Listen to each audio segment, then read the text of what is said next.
back so far? That's what I like to hear. Well, welcome to the Business of Gaming Fashion panel. I'm very excited to be moderating the panel here this year with these wonderful panelists. We're going to talk a little bit about the apparel and accessories that we all wear to conventions like this and just in our daily lives and how they, are created. So I want to get started so we can leave time for your questions. And so we'll just jump right in with some introductions. I'm Lisa Granshaw. I will be moderating. I'm the founder of GeekFold, which is a media company that offers a weekly newsletter highlighting the latest geek fashion news, along with original in-depth features from our website. And I think it'll also be fun if we kind of mention our favorite games or what we're playing right now too. So for me, my favorite game is Mass Effect. Yes. And play it every year over and over again. And I'm playing right now, tabletop Dungeons and Dragons every single week. So that's me. All right. You guys want to go? I am Jaimie Cordero. I am the CEO and glitter Jedi of a nerd makeup company called Espionage Cosmetics. And essentially we just took all the things that we love in pop culture and video games, comic books, and we fused it with our love of bright colors and glitter and cosmetics. And I really, myself and my team of nerd misfits in Tacoma, we really strive to take the intimidation factor out of cosmetics. It's supposed to be fun. It's not supposed to make you feel like you're being judged. It's an art form. And so we've learned that adding fandoms that people really, really love is a way to take the intimidation factor out of something that most people who play a lot of video games and read a lot of comic books that we can relate to and that we're into. And so I have the best job of all time. What are you playing right now? Nothing right now, but I really want to play Borderlands 2 over again. Specifically, Tiny Tina's DLC, because, yes. My name is Allison Cimino from RockLove Jewelry. I make a lot of video game jewelry, Marvel, Disney, Black Panther, Komodo beads are probably the one you've seen the most recently. I was playing Moss VR last night and I had weird dreams of carrying mice in my pocket to this con. So even though that's not usually my MO, that is really literally what I was most recently playing. Really excited for a Far Cry 5. I kind of felt like I was a little bit religious zealot kind of feel with this preacher collar today. So yeah, a lot of video game jewelry. I have strong feelings about gender neutrality in jewelry. It's not something that's meant for guys or girls or any specific delineation. It's just about wearing something that's quality, that expresses your fandom, and it also is easier to wear every day without looking like a creepster, because if you wear the same shirt too often, people notice. I'm Artie. I'm the founder of Sanshee.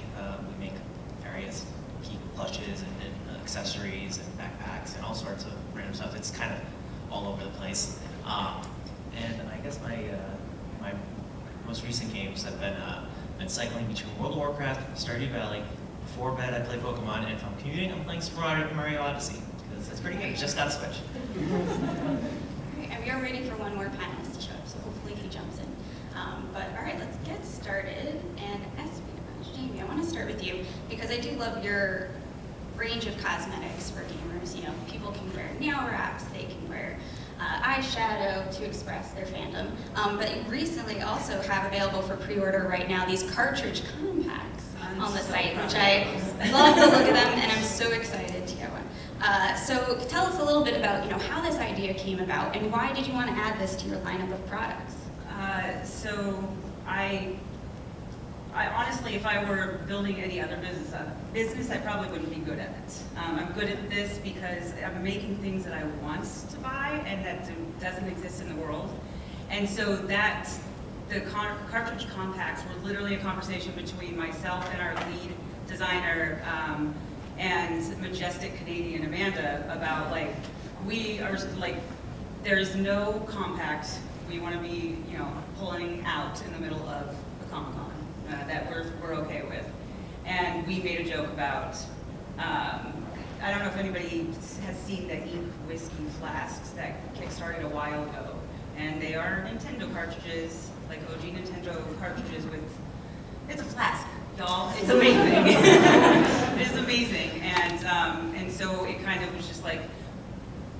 we do that has that like Easter egg. I think they're carrying around a gaming cartridge with them, and then there's a surprise because there's nerd makeup in it. And this happened 4-ish years ago that we actually talked about it. I then proceeded to go spend very reasonably $500 at a used video game store on cartridges that I was gonna bust open and figure it out. And I was like, I'm doing this 6 months tops. Not 6 months tops, because it took so much trying to figure out how do we keep how do we keep it looking exactly like a cartridge on the outside and keeping that integrity, and also having the makeup thing not just be like an afterthought. Because I know that a lot of people, they come into the realm of espionage and they're like, that's really gimmicky. I get what you guys are doing there. Maybe I'll buy a thing or two. And then they stay because it's a really good product. We're very proud of that. And that's what I wanted this to be, where they're like, oh snap, I want that just on principle. And then they try the product and then they're hooked. And so we launched these in December for pre-order, and I cannot tell you how proud I am of this particular thing, mostly because my brother was like, I don't know if you know this, but some of my friends on Facebook are talking about this. They're all dudes. These are not guys that are like ever talking about makeup ever. And they were super about this, sharing it with their wives. And that was really cool to me because my brother and I definitely do not cross over in the friends area. And we're just two very, very different people. We have two very different lives. And that's something that I made actually crossed over into his world that is primarily Muggle and very grown up about things. I was like, okay, I think I'm on the right track. I think we're doing something solid that is scalable and that is really fun, obviously. So. Awesome, fantastic. And then Allison, with RockLove Jewelry, you have, as you mentioned, a range of jewelry you create for TV, movies, and then of course video games. And I'm curious, for video games, how does that compare to when you work with other properties? What makes it unique when you're creating a gaming piece instead of a piece for a movie? Well, so every property is very different. It also really depends on who's involved and how passionate that studio is. When doing something that's with a TV show or a movie, sometimes you're making inspired by pieces, really going for what that, maybe a quote or what that means to you, or something iconic in it, whereas video games have this entire language of artifacts and relics and concept art that's amazing, and truly building, it's world building in a way that movies don't usually get. Hundreds of your hours are devoted to these games and these characters, so in a way it's much more meaningful than something that, maybe was 10 episodes in a season. So a lot of the times I actually get to work with concept artists. So for Skyrim, these Skyrim pieces, there's more of the amulets. But Ray Letterer is a concept artist, and I got to work with him in the translation of these real amulets, how to make them as physical jewelry. And of course, some of that has pitfalls because, things have to actually attach. And in a lot of concept art or artifacts, they like magically glow or do things that don't actually happen in reality, or don't actually have like veils that can string. But the, or most recently I did a strange coin, and it glows in the dark. So that's really based on concept art, so we're translating real pieces that we care about and that we get to play in-game into jewelry, as opposed to too artsy-fartsy inspired by. So I really like it because it's much more literal and it's much more meaningful than a lot of the other types of properties. And so then, Artie, when we get to Sanshee, you have a wide range of apparel and accessories too that I love, and you guys always seem to be keeping an eye on the latest trends and adding great new pieces. And I noticed the Ida bag recently as well, and I wonder if you can talk to us a little bit about that and kind of why you wanted to add it to your lineup. Yeah, actually, that one's really cool because it wasn't my idea. We had a few coworkers, and they were really into Vita bags, and they were like, we want to make this. And one of them found a prototype and was like, okay, I want to make a Vita bag. And so we kind of had it back and forth. We eventually were able to afford the initial run. A little risky, always kind of going to that territory. Our Vita bags are more expensive than the kind of ones you'll find on like eBay or Taobao. And so we took that jump, and it did great. And so we were like, oh, this is really cool. And I got really excited, and then I was like, I want to do the Game Boy one where you can put things in the window. And so that was where I was involved in that. But it was basically just, like all of our products, it kind of comes down to us being like, this is a thing we love, this is something we want to make, it doesn't exist, let's go make that thing. And so that was kind of what pushed for that. And once we were selling, I'm like, oh, there's a bunch of ideas that are in the back of our minds we're trying to get working on in the near future. It's really fun. Great. I have so many pins I can put in these cons. I really need to get they have like Mario pins that they have as part of the arcade. Perfect in the Game Boy one. Awesome. All right, so you guys up here, you show this great variety of what's available in gaming fashion right now. And I want to kind of move towards looking at the industry on a whole for a little bit, and just the way it's changed. It's come a long way over the years, like a lot of geek fashion, whether it's stuff inspired by comics or TV or movies. However, compared to those areas, I at least feel it's kind of taken a little bit longer to get here when it comes to offering things beyond t-shirts and gaming fashion, things for women, and things that just are more options. So I'm wondering, what do you think of where gaming fashion has kind of come from? How has it evolved? How have you seen it change? And what's maybe the biggest change you guys have seen? So Jaimie and I were talking about this on the way as we were hoofing it from all the way over there. So there's a couple business sides to licensed product, because some of the times it's not that a good idea hasn't been put out there, but like Jaimie's compacts have taken years to be made. And a lot of these projects were years in the works, and it's not so much that it's been so slow to develop more pristine fashion and gaming fashion as it's taken a long time for the rest of the world to jump on board. So there's always been us little guys that have been making our thing, and like Artie says, you kind of have to really pick and choose and prioritize what you're going to put your funds towards, because we're small companies. And sometimes there's this massive wall of trademarks and copyright infringements and approvals. But what really has made a big difference is these bigger retailers. They are the ones that kind of dictate what gets bought in. So you can make something awesome and then it doesn't actually get bought. It doesn't get put in GameStop or Hot Topic. So the more success that gaming fashion has, the more bigger companies are willing to take that risk. And that's been where we obviously are just immensely grateful, because every product that you guys support is us being like, yeah, there's a market for this. Now let us show you our other 32 awesome designs that we've been sitting on for like super specific. 6 years. So it's been a slower burn, because obviously gamer properties are not the size of Marvel. Yeah, exactly. So I mean, Warcraft is massive. It's not Disney Princess massive. So there's going to be a slower roll towards, let's make some more cheap Windrunner everything. Admittedly, though, I would play World of Disney Princess. Disney villainess. Thank you. But yeah, I think that would pretty much be it. Is that we're all as a team, both the makers and the fans, bringing and elevating this gamer lifestyle. But it's all the rest of the world, like you say, as the muggles They gotta catch up. get on board and say, all right, if we're gonna have X amount of real estate in our store, maybe we are gonna take a chance on Destiny. Even though we're like, yeah, Destiny, it's huge. Yeah. Where have you been?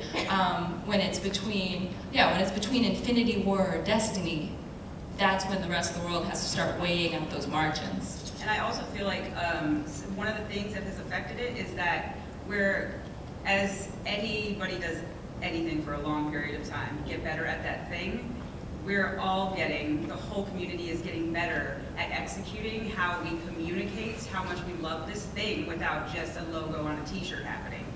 And that is like the best-selling things that we have at Espionage. They're not the ones that are the most blatant. They're the ones that I call, they fall under the heading of what I call muggle-friendly fashion. So if you're around all of the muggles at your work, and you're wearing something that is a nod to Mass Effect, the muggle will still be like, that looks amazing. I don't know where you got that, but like, I need the information for that. And they don't know anything about that. They probably would get a little bit weird if you told them it was a video game. But they still go buy it because it's pretty, because it's cute, because they like the style or the aesthetic.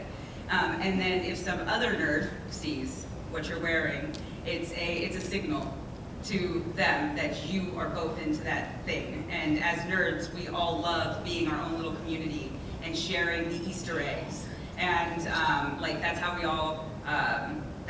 all become closer, find new friends, make a lot of crossover fandoms on Tumblr. Like that's how it happens. And so there was a time for the logos on the t-shirts for all fandoms, and that's, I mean, I have a lot of those still. I still buy them and I still will. But I'm really pumped about the subtle, the Easter eggs, the things that people took time to, another nerd like me who loved that thing as much as I did, they took time to weave Easter eggs into and subtleties into a design so that you would appreciate it.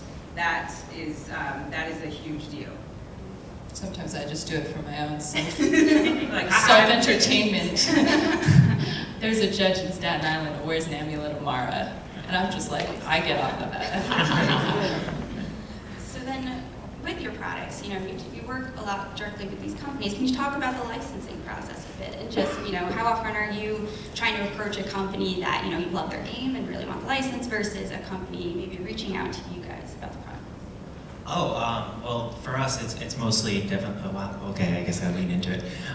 So for us, it's been a lot of, we usually make the first step because it's we're passionate about it. We usually play the game and we're like, oh, we want this and this and this and this and a pony. And so they never give us the pony, but they are usually, sometimes it's the most frustrating part is not everyone is going to be on board. I've gone to a lot of companies that are like, I'm good. And that always is a bummer because you love it. But the ones who do answer are always amazing to work with.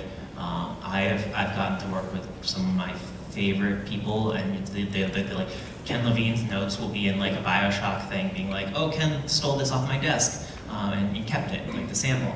And so like, that means a lot. And so, they're people like everyone else. And so once you get past the doors and the bureaucracy of getting like legal paperwork drawn, and it's a lot of fun. It's a very human experience.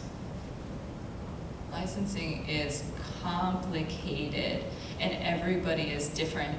So a company that you think might be really huge and complicated, sometimes they've got these cool people that are just so passionate about letting you run wild. And then another property that you're like, this is like a labor of love, this is not a big one. And then they are sticks in the mud and you can't get anything approved. Or they're very precious about every little element and you're like, guys, we're not going to get anything out. Right. So every property is different and your experience with them. And then there are a lot of factors that are behind the scenes that like you guys don't get to see the everybody doing their computations, and properties are usually pretty protective of their other licensees so that they don't have too many competing products. They don't want you guys to feel like you're being sold at. So they don't let, if there's already 3 jewelers or 2 makeup companies, they won't let you just do anything so that it's not cannibalizing the same products. And so that sometimes affects things. But I guess it also depends on the size of your business. Like I know I personally am always the funnel because I'm one person and I do all the designs, and anything, even if it's made I've got a Design by RockLove line that has larger scale production, and I have to have help casting that overseas because the regular RockLove stuff is me and a couple assistants in our studio. So I'm always the bottleneck, therefore I'm usually approached by the property because I don't have the bandwidth to be able to make everything I want to make. But if I had like a more creative team, then I could kind of go after some of the ones. The one I did knock on the door of was Firefly. I cold called them. I was like, brown coat. That was my one. That was my one that I like sought them out and wooed. Yeah. And you just tried to keep it together. It was worth it for one season of Firefly. Oh, yeah. Most of the people that we have licensed with have actually come to us. And I hadn't actually thought about that until this question came up. Most of them have come to us. The very first licensing deal that I ever negotiated, they came to us and it was Borderlands. And it happened because we did this hyper OP photo shoot with Psycho Bandits and a green screen, and we brought our friend Chloe Dykstra in and turned her into a femme zero, and like it was amazing. It was basically just me trying to live the game IRL and act like it was work. And she, Chloe actually happened to be at a party with Randy Pitchford of Gearbox a couple days later, and I just had sent her a photo of what one of our nerds at Espionage had turned into a, like, here's the side-by-side, here's the phone photo that we took randomly, here's what it now looks like, because it was like gamers in the game. And she turned it around and showed it to Randy Pitchford, and his response was, what the hell is this? And in a good way. Hashtag. And then told her, here is my assistant's email, please connect them, I want to talk to them about licensing. And that is how, I'm just gonna humble brag about this situation, and I didn't know it was a thing until 2 years later, but I also negotiated that with the voice of Claptrap, David Eddings. And I'm a Claptrap fangirl so much. I love him so much. I wanna hug him.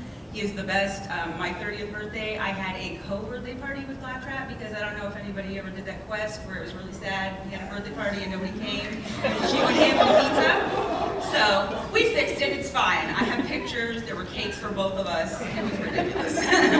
So I'm legit about Claptrap. When I got on the phone with David Eddings the first time, I told him that. He said nothing to me about it. And 2 years later, when we had done a Borderlands transformation at PAX on the West Coast, somebody made an announcement about, and some of the voice actors will be here to do some signings, and then they called out David Eddings as the voice of Claptrap. And I was so raging and very, very, very embarrassed about how much I talked about Claptrap to Claptrap repeatedly. And that is the best story that I will ever be able to tell for the rest of my life. And they came to us because they're awesome. Like, that's one of the ones where you think it's going to be really complicated. That is a lot of stuff that is involved. That is a huge video game IP. And they were so much fun to work with and let us pretty much do whatever we wanted to do because they trusted that if we would want to buy it, we're our own target audience. Probably going to nail it. They were awesome to work with. Great. All right, well, Raul, do you want to introduce yourself? Hi, I'm Raul Casillas. I'm the Jinx brand art director. Awesome. So, with these companies then, you get the license, you're working with them. Can you guys talk a little bit about the process? How involved are they in the development as you're working on your products? And, what about when it comes to factories? How do you find factories to create these products and make sure that the quality is consistent in production? Well, when it comes to Jinx, we obviously after going through a lot of trade shows, we find a lot of factories that way.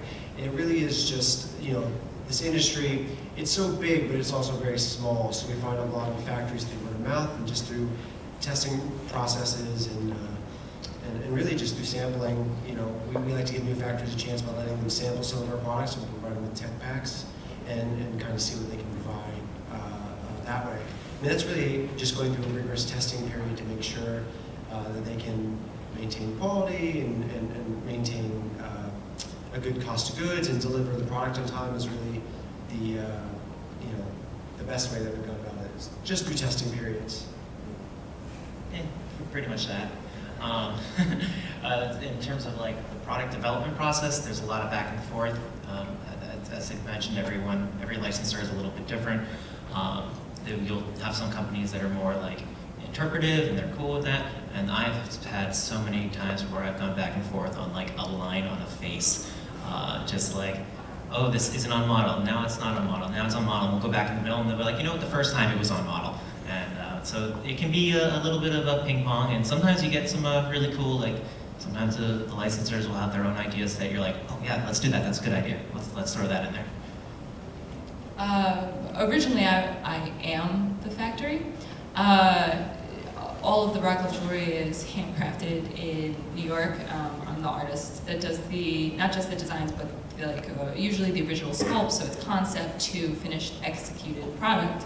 But as I've been expanding working with Disney and Marvel, we had to go bigger, and it was difficult to let go because, of course, quality is always a question mark. And so in that instance, I started working with the Disney and Marvel's preferred manufacturers overseas, and then I continued to make the original sculpts and hand them over, so that all they're really doing is making molds and reproductions of the master that we've sent.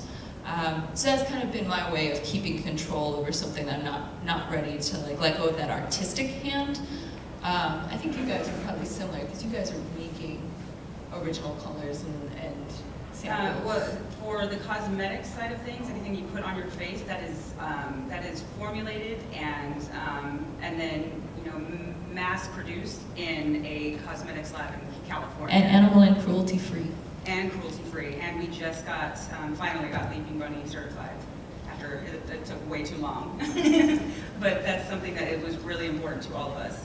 But so all of the cosmetics they're manufactured and mixed stateside. Our packaging, we design everything. We have a band of nerd misfits at Espionage. We have 10 of us that are full-time nerds for a living now. We design, we come up with everything, we design everything, we go a little too crazy with Easter eggs on everything, and then we provide those designs and specifications to what I'm going to now call partners that we have overseas, and they produce some incredibly intricate and very high quality stuff for us. Because I didn't know how to do manufacturing at all, and just kind of, I wouldn't recommend winging it, but I'm one of those people that learns better if I have to just learn. And that is what I did, and it's, we still work with the same exact person that we started working with during our first Kickstarter in 2013 for the nail wraps. We have not changed manufacturers.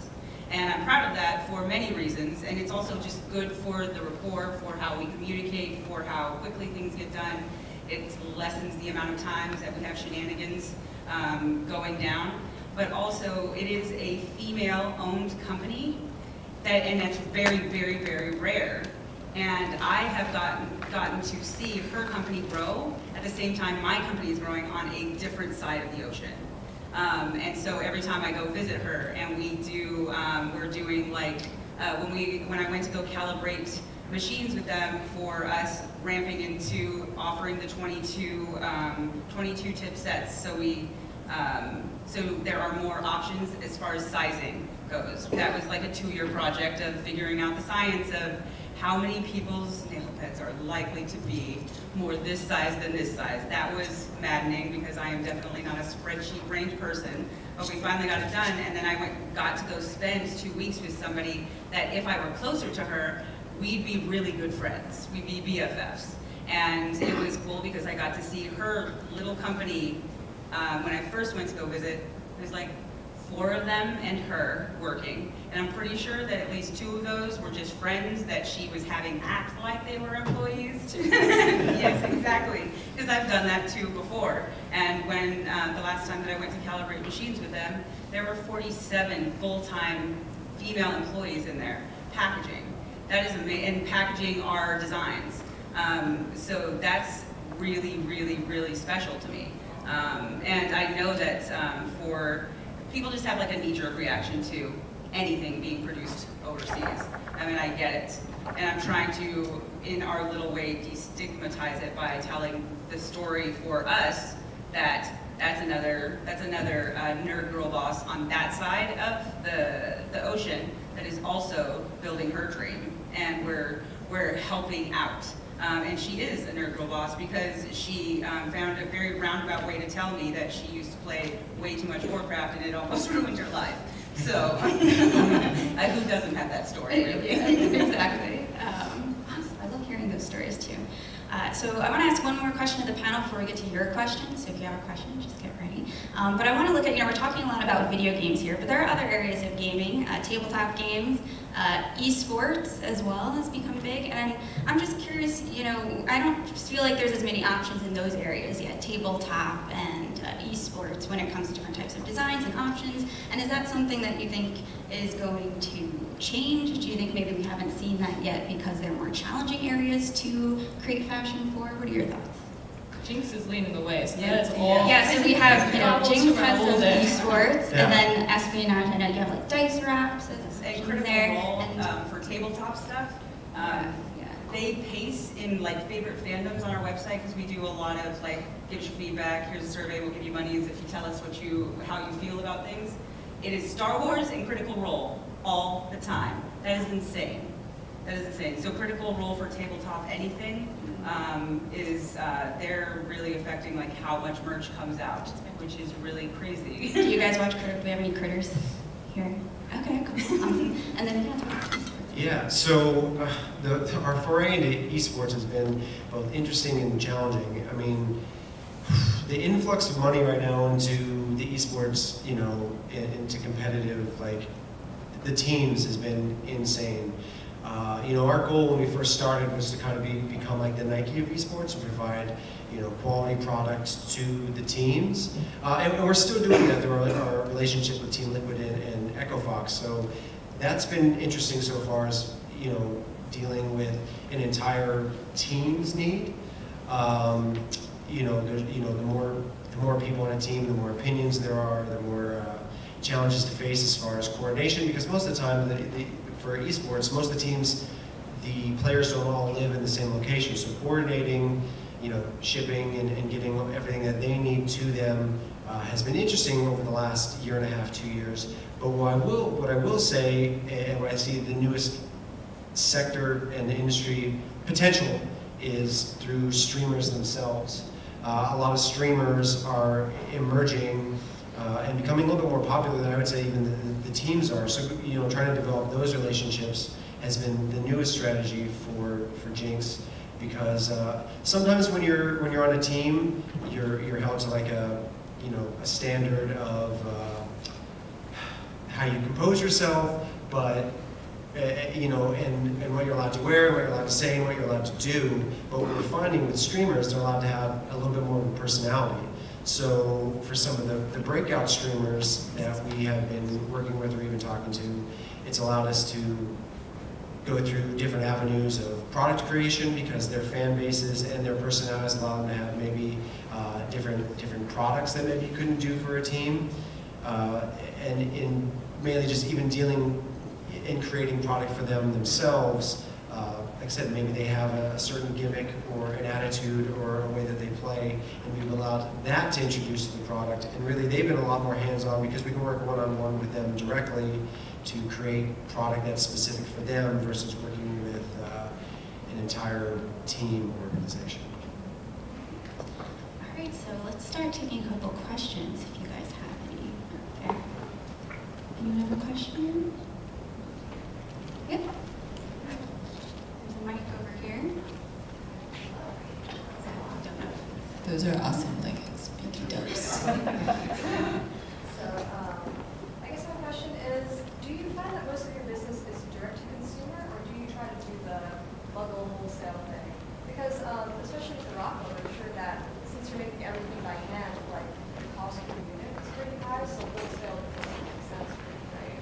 actually her business is massive in wholesale. So- Really? Yeah. I'm really interested. So I really wasn't on like not a rah-rah Allison person.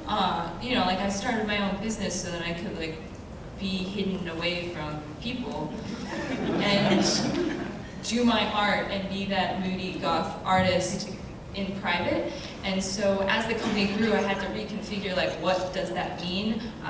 So for the longest time, RockLove was like 90% wholesale, 10% direct to consumer, which is why if you guys look on social media, you're like, I've never heard of you, but I have seen your jewelry everywhere. There's this and that and the other thing, and people are like, oh, yeah, I've seen that tri-tray necklace, but I had just no idea that it was you. So I've got like 0 follower account on social media because it's always been wholesale.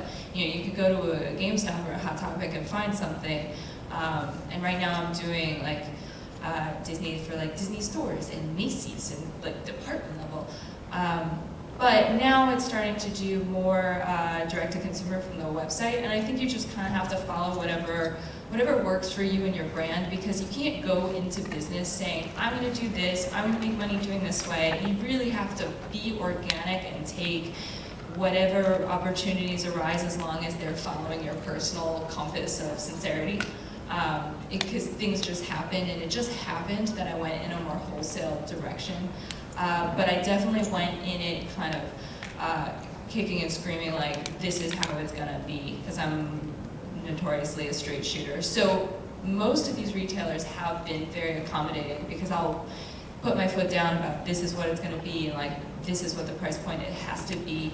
And usually I'm setting prices because otherwise they'll like inflate a price because it's fancy jewelry, and I'm like, nobody's gonna spend that much money. You've all seen jewelry that's like $300 and you're like, if that was like 50 bucks. So that kind of stuff, yeah, it just depends on what your company is and what you're doing, and sometimes it's a property, because right now Black Panther, I'm trying my best to get pieces out direct to consumer, getting them in the hands and not having everybody deal with too many retailers. So that's like a straight from the RockLove website kind of thing that I've never experienced. I have not been out in public for about 6 weeks because I've been doing a pre-order, and I've just been making jewelry. That's why I should have put on some Espionage nail wraps to cover what my hands look like right now. So yeah, it really, you just kind of take the direction that's naturally happening. I think that's with any business or brand, even a personal brand, if some of you guys are streamers or Twitch. Just seeing what works for your brand in the current moment of gaming climate. Basically, just be dedicated to what you're going to do, but very flexible in how you are willing to execute or to get there. Without compromising. Exactly, because if you get too precious with things, then you just won't be doing it in most cases. And I mean, I have the biggest business crush on Allison because it is so incredibly hard to get a retailer to buy anything that's like over $1.50. They automatically, they're like, no, can't do it, that's too much, it's all too much. And her pieces are going to cost much, much more than that. And she has built an empire with her running everything, actually doing it well, putting her foot down when they think they know better, and she happens to know better. And now she has every single licensor that she works with basically like shrugging it off like, yeah, we're just gonna keep licensing, because she is incredible at how the results that she gets, and she complicates the process so little. And so I'm gonna not look her in the eyes because I'm making it weird and bragging too hard. Match my hair right now. All right, let's move on to the next question. Do you guys have anything to add? So, I mean, Jinx, one of the wonderful things about wholesale is obviously allowed us to grow. I mean, especially with, like, say, our Minecraft or Blizzard programs, it's been tremendous for us to be able to get in as many doors as possible and get as much product out as possible. And what we've realized what that allows us to do is then allow our direct-to-web business to be our passion projects. So over the last 2 years, you know, with our growth in, especially Overwatch, has allowed us to reinvigorate the Jinx brand itself And with that product reaching out, with the Overwatch product reaching out more, that's allowed us to create more for the Jinx brand and direct more to our, more personal to our web consumers that way. Your new website looks your baller, website is the by the best way. And we are constantly fine-tuning it as well and trying to improve the customer experience and kind of hide our Easter eggs and everything in there as much as It we is so possibly much can. fun to shop on your website. Well, we appreciate that.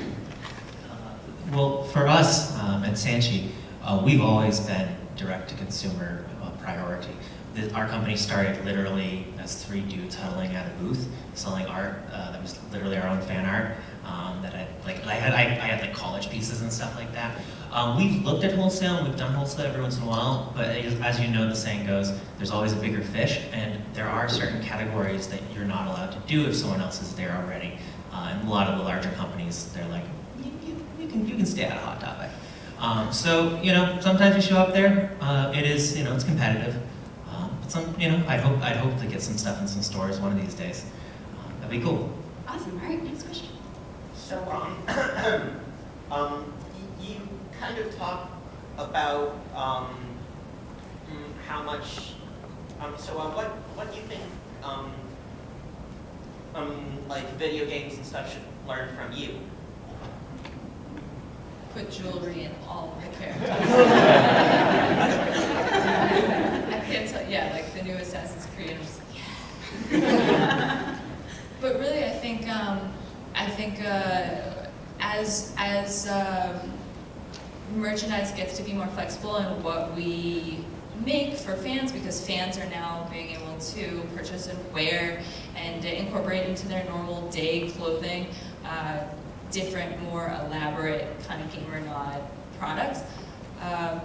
So really, I think it's just a little symbiotic relationship of put cool factions and logos and elevate your art. I mean, games are just gorgeous now, and then we as makers can elevate what we're borrowing from the game and putting it into things. So it's not just logos, but relics and quotes and the cool tech looks. And incorporate that into the clothing too. So as they have more advanced art, we elevate what products we're putting out, incorporating that art. I'd say that what we learn is this is kind of I feel like a unique perspective is that we pay attention. So that's what video games learn from us. That the fans are so into the games that are being put out is that we pay attention, and that allows us to create even like the most niche, small, like something that you think that a video game developer didn't think that somebody would notice. We noticed and we loved it, and we were able to create something out of it and then bring it out of your video game and direct to the consumer, so that that hidden love is now something that they can wear or have as a product and use in their everyday life and take it with them. I feel like the licensors are actually now looking for that. They're not looking for somebody that can just produce a product.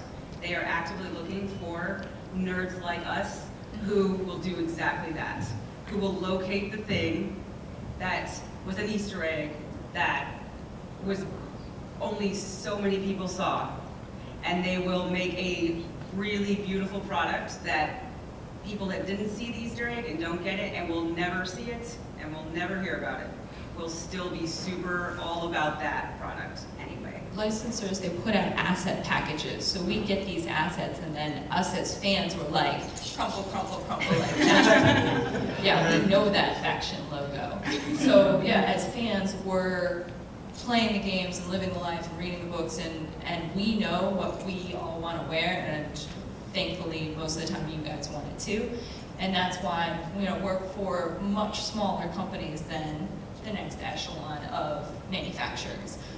But they are taking a chance on us, giving us that responsibility to make these products and carving out that space, because like Artie says, there's a lot of competition and you don't want to overlap products. So they're carving out that little space for us to make that more unique, more fan-sincere product, because we are paying attention and making things for us. It's actually, just as a funny little anecdote, there was one company who was like, I was like, oh, well, I'd be cool if I make this, and they're like, oh, we don't really, you can't do that, another product company's doing that. I'm like, well, I made it anyways, would you like, and they're like, can you make this and this and this? I'm like, yeah.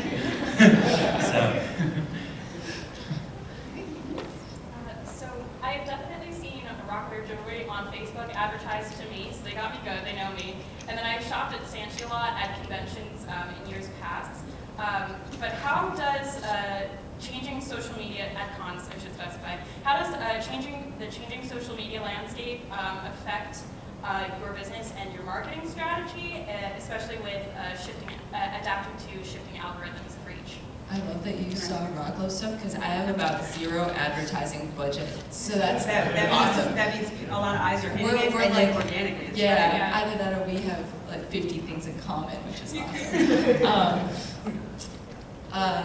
Do you guys want to start? I'd be happy to throw down on this. This is my favorite part of everything. Espionage had no budget to start to do anything with. So if you can have the best idea in the world, and if nobody knows about it, it does not matter. And so I had to figure out a way to tell people about it with the no money I had. And obviously the best way to do that is social media. We had to leverage it. And at first that was just being on it all the time. And now it is fighting the algorithm monster.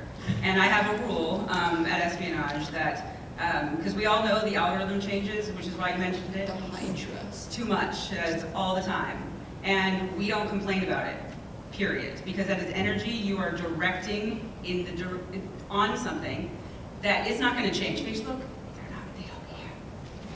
Pro tip, they don't care. They're not going to change. So the best case scenario is that you instead utilize that energy and point it at learning the algorithm. And I am dyslexic. I have a lot of learning disabilities. So definitely sitting in algorithms and numbers and pixels and learning all of that my brain was not all about it. And I made my brain do it anyway because I do not want a real job. So I'll get really focused if that is the case. And we spend, like all of our advertising budget now is entirely Facebook ads and Instagram ads. I build every single one of them. I build all of the audiences.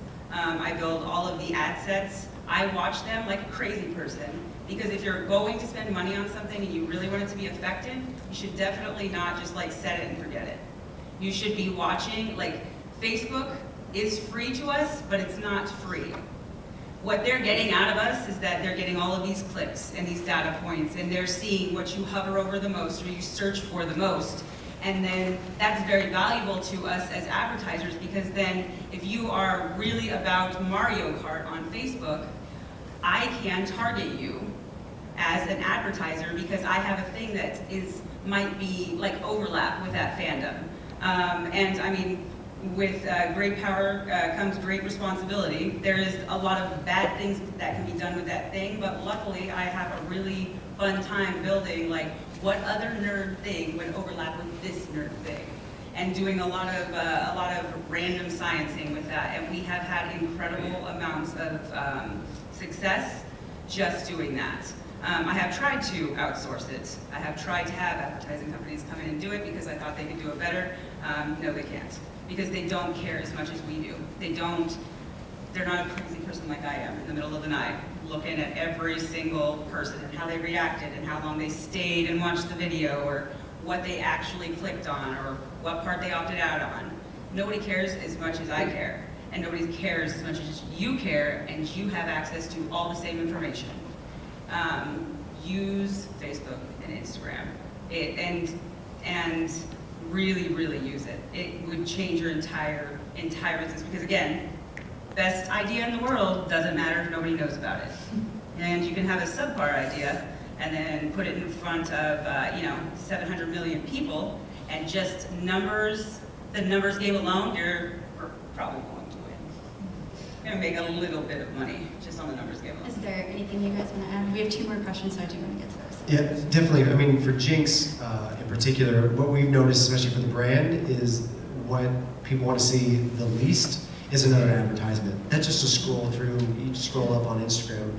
So when we're creating content for social, we really, really, really want you guys to be able to see what's going on behind the scenes, what's, how we develop product, all our little fun ideas that we have and how our brain works. So when we try to create all of that, all of that content, we try to keep that in mind. So that everything that we're putting out there through an Instagram story or an Instagram post isn't just another targeted ad. It's something that allows you to kind of feel like you're part of the brand, know that we understand what it is that we're putting out, and that we get the same inside jokes and all the Easter eggs and everything that you guys do too, and that's what we love. So, like I said, it's less about creating those ads, and we do have our targeted ads and they work. But when it comes to the Jinx brand, it's like, well, all the money's gone because we spent it on Overwatch ads.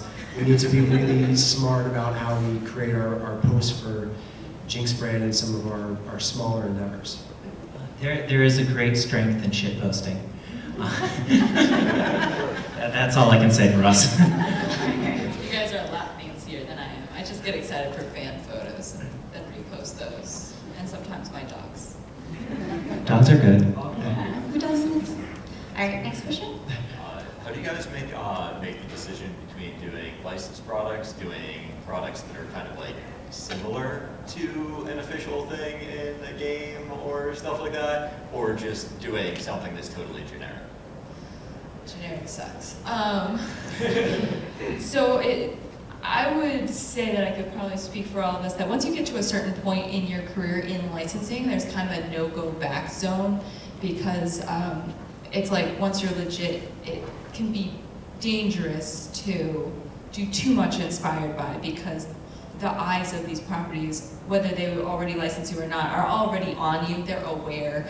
There's just millions and millions of dollars involved in licensing in the game industry. So like me personally, RockLove, I've been officially licensed since the very beginning. Sometimes it was officially licensed with like authors or bands, so the license is in quotes because it was like me and the band, and we're like, hey, let's make some stuff together. And it wasn't very fancy contracts, and we're like, oh, royalties, 20%, I don't know. So it was always legit, but it was not like Disney level legit.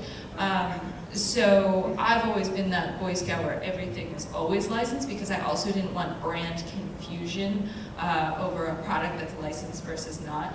I don't have any problems with unlicensed, because I've got a lot of friends that make amazing things, and sometimes that's the best way to get from point A to B for unlicensed to licensed, so I support and wear a lot of unlicensed stuff.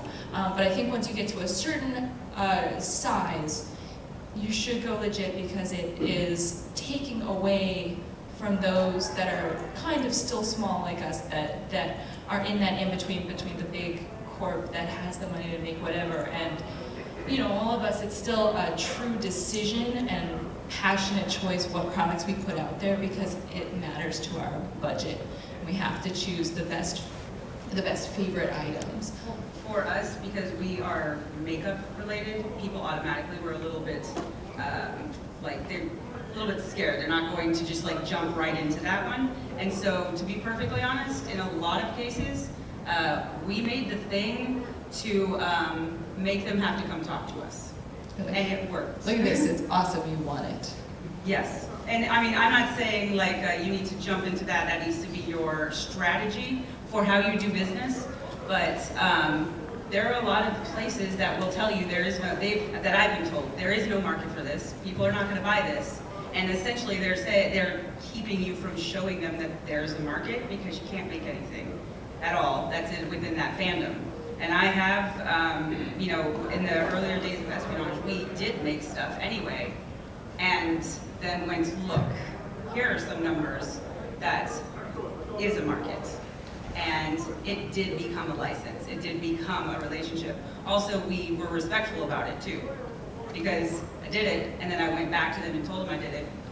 And then I was like, how about we talk about licensing so I can give you money for this situation? And it did work.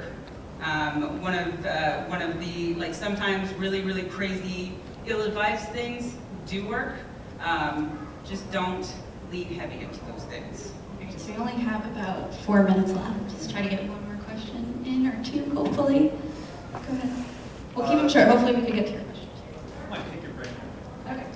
So you guys have all major names in the industry. Can you speak to anecdotally those make or break you moments where, you know, it's the time of crisis and how you weather those moments? This is my specialty. You know, if you're a small business owner, you're never going to have the security that the bigger companies have. I didn't go into this with bankers or backers, and I'm you know, assuming that a lot of people kind of same thing. You know, everyone else had to kind of earn their way through it. It probably, honestly, I'm sure that there are still those moments. Literally before this show, there was a freight error, and I had to drive from Seattle to Boston. I'm very tired, but you do what you can, and so you've got to kind of keep. It took me 3.5 days, and I listened to the Adventure Zone the entire way. Great podcast. But yeah, like those moments are going to be the beginning. They're going to be in the middle, and you know, hopefully they stop eventually. But it takes a long time. They don't, I don't Just feel like they bigger, stop. bigger. You have to think eventually it has to stop. Like that's I'm holding out for I that. just decided use the terror as fuel because it's not going to go away. And so that's just how I operate. I don't know if that's healthy, but there you go. That's what I got. I mean, I think our biggest thing that I think when it comes to a make it or break it moment for us and when we're in crisis mode is the fact that our retention is so, like our turnover at Jinx is so small. We've been around since 1999. We have employees, you know, one of our employees is going on 17 years. So I think one of the things that when it comes to a make it or break it moment that's really worked for us is that we have the right people in the right positions and have stuck around. And we really, really, really come together as a team when we need to. And that's helped us in pitches, that's helped us in crisis, you know, in crisis moments. If something doesn't land when it's supposed to, is nobody drops the, you know, if a ball gets dropped, someone's always there to pick it up. And we always have each other's back. And I think that's what's helped us the most through the difficult situations. I was just gonna say, if you really believe in the product or the thing that you're doing or the place that you're going, the make it or break it moments are scary and adrenaline filled, but you get through them so much more because you're passionate about that thing. So I think make it or break it moments will happen for anybody in any industry, even if you're not a business or a brand or an influencer. But as long as you're working on something that you're truly passionate about, you just, you know, put one foot in front of the other, and that make it or break it moment abates. So just make sure that it's something that you are really living and breathing, and you'll get through it. And then the next one comes along and you're like, I've done this before. Like, I've had a lot of these, but it's meant to be because I want to believe in this thing. And they make kick-ass stories too. I will say that most terrible moments can be very much alleviated with the help of some friends and a lot of beer. Yeah, we're all really fun at cocktail parties because we have shitty stories of horrible things that have happened. Okay, well, we're out of time. Thank you guys so much for coming. Let's give it up for our awesome panelists here. And if you guys want to come with us, we'll try to hang out outside if you have any additional questions. We also have a meetup later tonight over at the Westin at 6 o'clock at the Birch Bar in the lobby if you guys want to mingle with us. And a giveaway as well, some prizes from some of these guys. So you can go to geekfold.com and check that out. Have a great PAX.